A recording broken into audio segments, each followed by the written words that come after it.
Hey everybody, it's me Malanka again. It's such a beautiful day. I figured I'd do my video out here today and enjoy the beautiful weather we have before winter comes. My story brings us to November 13th. I'm going to continue. So on November 13th, Kyle was hunting at his parents' and he had shot a deer. Sorry about that. And he was taking it to his brother's place to deal with the meat. And he actually literally drove past our place, going from his parents' place to his brother's place, and instead of coming home to say hi to the kids, help me put them to bed first, which the meat could have waited, he decided to drive by. And I was really upset because I barely see him. I've been wanting him home more, and that just never seemed to happen.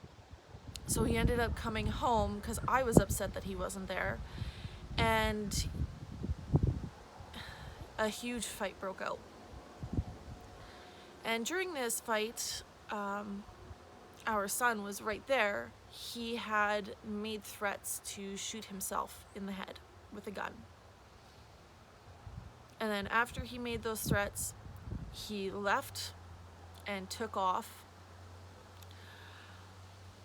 I didn't know what to do, if he was serious or anything.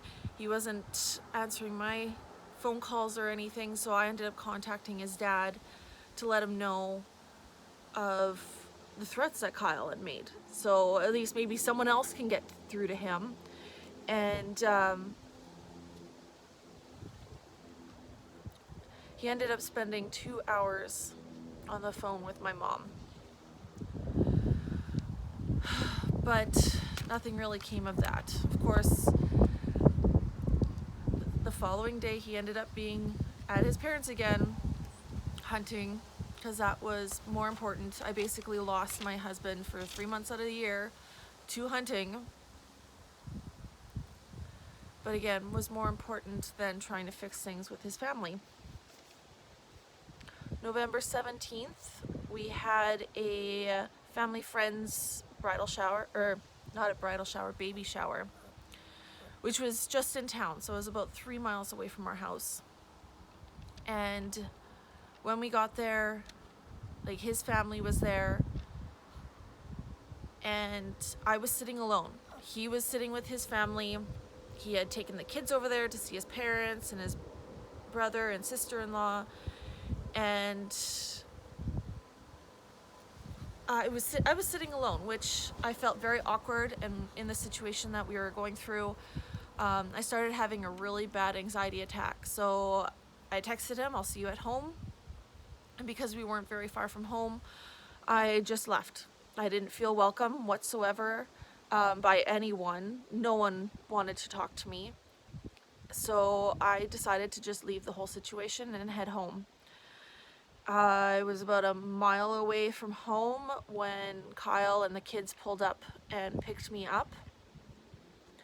And that resulted in me trying to explain how I was feeling and what I was going through to Kyle, and it just made him really mad. He got so mad, he left and left me with the kids as usual to take care of and make dinner by myself. He did eventually come home, but still, he wasn't home much. The following day, my mom ended up coming over to watch the kids because I wasn't feeling good. I was having really bad stomach pains, and I ended up in emerge. Thankfully, it wasn't something too major. They gave me some medication, and I was fine after that. I don't think I actually felt those stomach pains after that, but they were pretty bad. I was keeled over in pain, and I could barely move. It sucked.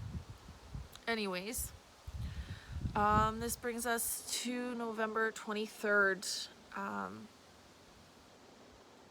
He ended up spending the day with the kids and I, and left for work after they went to bed. But he got so angry at me again and ended up storming out and slamming the door. He really liked hitting and slamming things. Yeah, it seemed to be a normal for us at this point. Now this brings us to December 6th. Now this is really hard for me to say, and I can't say too much because there are criminal trials going on right now resulting after this date that I didn't file till much later, after we ended up separating and I finally had the balls to stand up for myself and do something about it. But on December 6th, we had it out. The night before, he came home after I had fallen asleep. And I woke up to him having sex with me. I didn't consent. No, this wasn't the first time. Events like this happened often for 8 years, where I would just wake up and he would be inside me, or I would wake up and he'd be trying to, and I would try, like I would freeze. I didn't know what to say. I'd try to close my legs and he would try and push past them. And then there was some mornings where I would actually wake up and he'd ask me how last night was. So December 6th, I woke up and I froze. And I asked him what happened, and he gave me the same excuse that he used to always give me, that he thought I was awake. And then he blamed me and said that he felt used.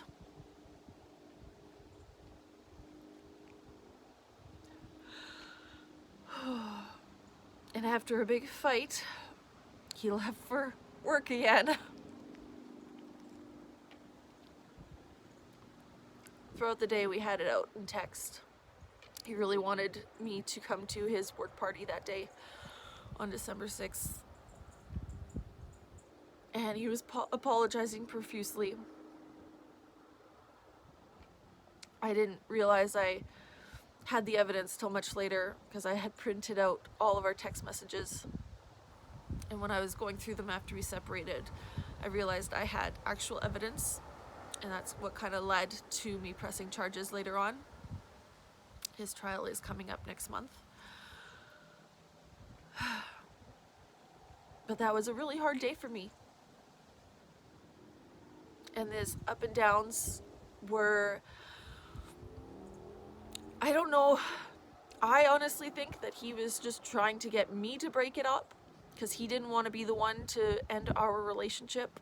He wanted to blame me. He wanted me to make that decision, and he was going to make my life a living hell to push me to that point.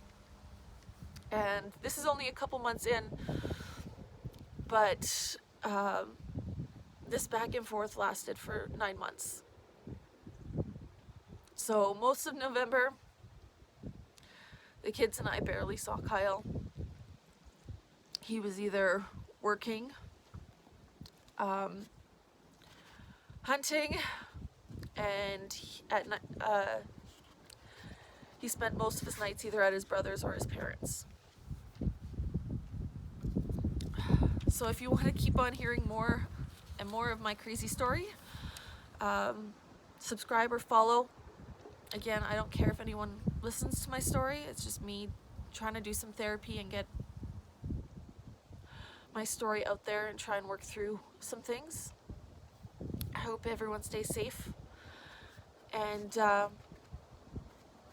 a wonderful day. Bye.